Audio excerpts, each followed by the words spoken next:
Assalamualaikum warahmatullahi wabarakatuh. Perkenalkan, nama saya Agus Soimda dengan NIM 0311093093. Saya dari Tadris Biologi. Nah, di sini saya akan menjelaskan tentang ekologi tumbuhan yang berkaitan tentang hubungan antara vegetasi dan faktor lingkungan, air, dan atmosfer. Baiklah, langsung saja ke materi pembahasan, yaitu yang pertama sini saya akan menjelaskan tentang apa itu atmosfer. Atmosfer adalah merupakan campuran dari gas-gas yang tidak tampak dan tidak berwarna. Sifatnya itu komprensibel atau lapisan bawah lebih padat daripada lapisan di bawahnya. Sedangkan ada 4 gas pokok penyusun dari atmosfer. Adalah yang pertama itu adalah oksigen, nitrogen, argon, dan karbon dioksida. Yang sering kita dengar pada proses biologi itu adalah oksigen dan karbon dioksida, karena pada manusia sendiri oksigen ini dibutuhkan untuk kita melakukan pernapasan, sedangkan hasil dari kita bernapas adalah karbon dioksida. Kalau pada tumbuhan itu oksigen ini adalah hasil dari proses fotosintesis yang dilakukan oleh tumbuhan, sedangkan untuk bahan untuk melakukan fotosintesis adalah karbon dioksida. Nah, baiklah, selanjutnya itu adalah gas pendukung dari atmosfer ini adalah antara lain ada neon, helium, metana, krypton, nitrogen, xenon, ozon, serta radon. Nah, berikutnya itu saya akan menjelaskan tentang stratifikasi atmosfer. Stratifikasi atmosfer ini adalah penggambaran struktur atmosfer yang dibagi dalam lapisan yang berbeda-beda. Nah, ada 5 lapisan atmosfer. Yang pertama adalah troposfer, lapisan paling bawah di atmosfer bumi. Yang berikutnya itu adalah stratosfer, lapisan kedua dari atmosfer bumi di bawah troposfer. Yang ketiga itulah mesosfer, adalah lapisan yang terletak jauh di atas stratosfer. Yang berikutnya adalah termosfer, adalah lapisan terbesar dari atmosfer bumi. Yang terakhir adalah meksosfer, lapisan paling atas di atmosfer bumi. Nah, berikutnya di sini saya akan menampilkan gambar tentang lapisan atmosfer, yaitu yang terdiri dari troposfer, stratosfer, mesosfer, termosfer. Baik, berikutnya yaitu tentang efek rumah kaca. Nah, pada umumnya efek rumah kaca ini sangat dibutuhkan oleh segala makhluk hidup yang ada di bumi. Karena tampaknya planet ini akan menjadi sangat dingin tanpa dari efek rumah kaca. Ketika efek rumah kaca berlebihan, maka sebaliknya apabila gas-gas tersebut telah berlebihan di atmosfer akan mengakibatkan pemanasan global atau biasanya disebut dengan global warming, dan tumbuh-tumbuhan tak akan mampu untuk menyerapnya lagi. Itu adalah efek dari rumah kaca. Berikutnya saya akan menjelaskan tentang air. Di dalam ekologi tumbuhan, air merupakan sumber kehidupan yang sangat penting. Tanpa air seluruh organisme tidak dapat hidup. Bagi tumbuhan, air mempunyai peranan yang penting karena dapat melarutkan dan membawa makanan yang diperlukan bagi tumbuhan dari dalam tanah. Adanya air tergantung dari curah hujan, dan curah hujan sangat tergantung dari iklim di daerah yang bersangkutan. Contohnya kita di Indonesia adalah beriklim tropis. Nah, kita di Indonesia beriklim tropis dengan curah hujan yang tinggi. Nah, karena apa? Di iklim tropis, khususnya di Indonesia, memiliki 2 musim, yaitu musim hujan dan musim kemarau. Ketika musim hujan, maka curah hujan tinggi. Disitulah air akan melimpah. Selanjutnya itu air menutupi sekitar 70% permukaan bumi dengan jumlah sekitar kurang lebih 1368 juta kilometer kubik. Terdapat dalam bentuk uap, es, cairan, dan salju. Air tawar terutama terdapat di danau, sungai, air tanah atau groundwater, dan gunung es atau geyser. Berikutnya yaitu sifat air. Yang pertama itu berbentuk cair pada suhu ruangan. Semakin besar ukuran molekul suatu senyawa, maka pada suhu ruangan senyawa tersebut akan cenderung berbentuk cair. Sebaliknya, jika ukuran kecil maka akan cenderung berbentuk gas. Berikutnya itu sebagai penyimpanan panas yang baik. Sifat ini memungkinkan air tidak menjadi panas ataupun dingin dalam seketika. Yang ketiga itu panas laten, vaporisasi, dan fusi yang tinggi.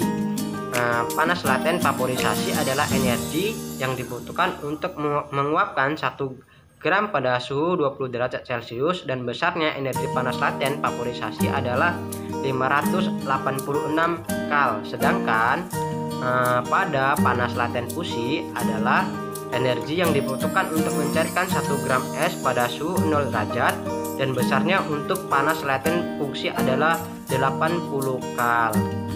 Baik, berikutnya di sini adalah yang keempat, vikositas atau hambatan untuk pengaliran rendah. Vikositas air yang rendah ini menyebabkan air menjadi pelarut yang baik. Sifat ini memungkinkan unsur hara terlalu dapat diangkut ke seluruh jaringan tubuh makhluk hidup dan mampu mengangkut bahan-bahan toksik yang masuk dan mengeluarkan ke seluruh tubuh. Toksik ini adalah racun. Berikutnya itu yang kelima, adanya gaya adhesi dan kohesi. Air bersifat polar sehingga gaya tarik menarik antar molekul air dengan molekul lainnya, atau misalnya dengan protein dan polisakarida penyusun dinding sel, akan mudah terjadi.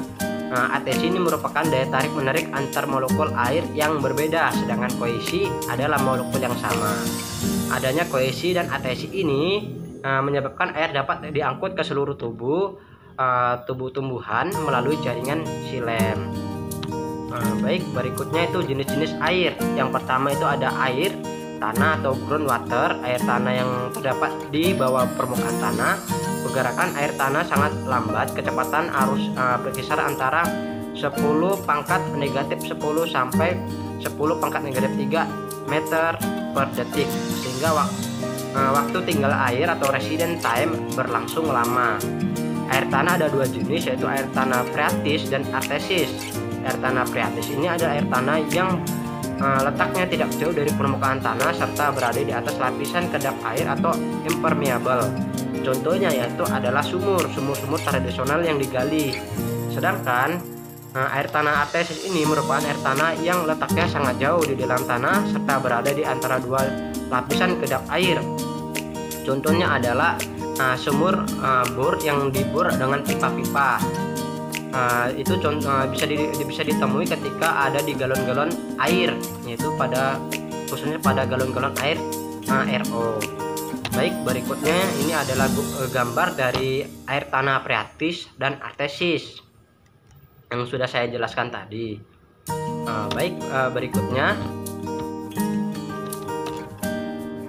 Di sini saya akan menjelaskan tentang yang kedua, itu dari jenis-jenis air. Yaitu yang kedua ada air permukaan atau surface water. Adalah air yang terdapat di atas permukaan bumi dan tidak terinfiltrasi ke dalam bumi. Contohnya adalah laut, sungai, danau, kali, rawa, empang. Kedua jenis air permukaan yang perairan tergenang. 2 jenis air permukaan itu ada perairan tergenang atau lentik dan perairan mengalir atau lotik. Pada umumnya perairan lentik ini dicirikan dengan arus yang lamban, itu 0,001 sampai 0,01 m per detik, sehingga waktu tinggal air atau resident time-nya itu dapat berlangsung adalah lama. Sumber air berapa sumber air yang dapat kita gunakan secara langsung antara melalui pengelolaan sederhana terlebih dahulu, yaitu antara lain adalah air dari PDAM, air hujan, dan lain-lain. Baik, berikutnya di situ adalah mata air. Mata air ini berasal dari air hujan yang meresap ke dalam tanah dan muncul keluar tanah kembali karena kondisi batuan geologis di dalam tanah. Kondisi geologis ini mempengaruhi kualitas air dari mata air itu sendiri. Air tanah ini berasal dari air hujan yang meresap dan bertahan di dalam bumi. Air tanah dapat dibagi menjadi air tanah dangkal dan air tanah dalam. Air permukaan sifatnya sangat mudah terkotori dan tercemar oleh bahan pengotor dan pencemar yang mengapung, melayang, mengendap, bahkan terlarut di dalam permukaan di dalam air permukaan. Baik, berikutnya di sini saya akan menjelaskan tentang sirkulasi air atau water cycle. Itu air terdapat di atmosfer dalam 3 bentuk, yaitu dalam bentuk uap, butiran cairan, dan hablur es. Kedua bentuk yang terjadi merupakan curahan yang kelihatan, yakni hujan es dan salju. Siklus air ini adalah mekanisme transportasi yang biasanya disertai dengan perubahan wujud, sifat dan mutu ataupun air tetap dalam kondisi awal. Secara garis besar, transformasi itu dapat berupa evaporasi, transpirasi, kondensasi, presipitasi, dan perkolasi. Baik, berikutnya itu tentang sirkulasi air ini digerakkan oleh matahari. Panas matahari akan membuat air laut dan air permukaan dan di daratan penguapan, bahkan air dari makhluk hidup pun ikut mengalami evaporasi dan transpirasi. Ketika uap air mendingin dan menjadi mampat, terbentuklah awan yang kemudian digerakkan oleh angin. Angin akan membawa gumpalan awan ke daerah yang memiliki tekanan temperatur yang rendah. Jika awan yang dibawa oleh angin ini melalui daerah pegunungan, maka gerakannya akan terhalang dan didorong untuk naik lebih tinggi lagi. Karena temperatur yang akan semakin rendah apabila semakin tinggi dari permukaan laut, maka awan yang mengandung uap air tadi mencapai titik embunnya dan terbentuklah butiran-butiran air yang kemudian jatuh kembali ke bumi sebagai air hujan atau presipitasi. Ini adalah gambar contoh dari siklus air atau daur air yang sudah saya jelaskan tadi. Baik, selanjutnya, di sini saya akan menjelaskan peranan air bagi tumbuhan. Yang pertama yaitu struktur tumbuhan. Air merupakan bagian terbesar pembentuk jaringan dari semua makhluk hidup. Antara 40% sampai 60% dari berat segar pohon tersusun dari air. Yang kedua yaitu sebagai penunjang jaringan-jaringan yang tidak berkayu pada tumbuhan. Bila sel-sel jaringan cukup air, maka akan kokoh. Air sel tumbuhan tersebut akan menghasilkan tekanan yang disebut dengan tekanan turgor. Tekanan turgor ini adalah tekanan yang mendorong membran sel terhadap dinding sel pada tumbuhan. Bakteri yang disebabkan oleh masuknya air ke dalam sel sehingga menimbulkan tekanan pada dinding sel. Begitu. Baik, berikutnya yang ketiga itu alat angkut materi dan nutrisi dan menyalurkan ke bagian tubuh lainnya sebagai substansi yang terlarut di dalam air. Yang keempat yaitu pendinginan.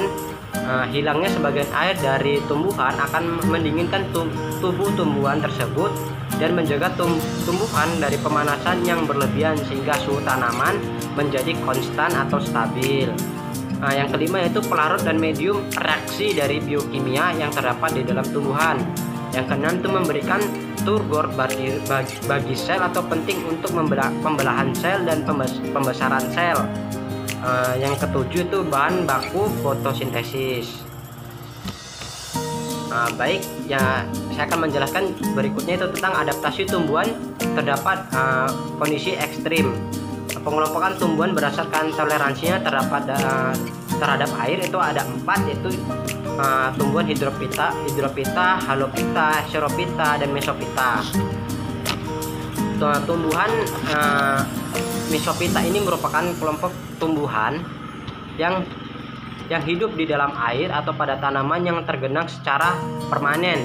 Contohnya yaitu eceng gondok, kangkung, dan lain-lain.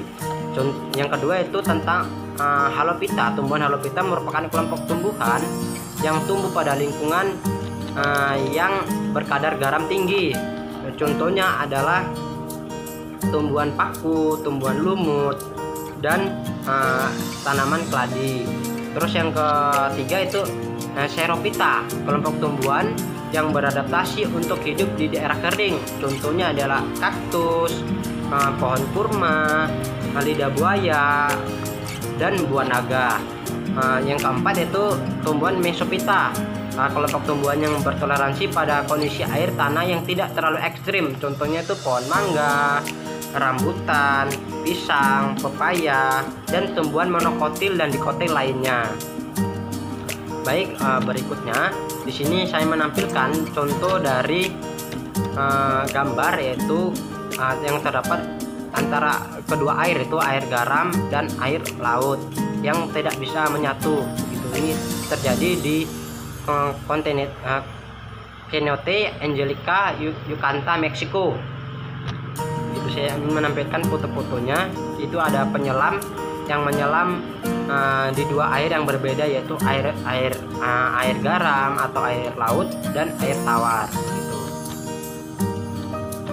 Berikutnya di sini saya menampilkan surat yang berkaitan tentang air yang sudah saya tampilkan tadi di gambar. Itu terdapat di dalam Al-Quran surat Ar-Rahman ayat 19 sampai 22.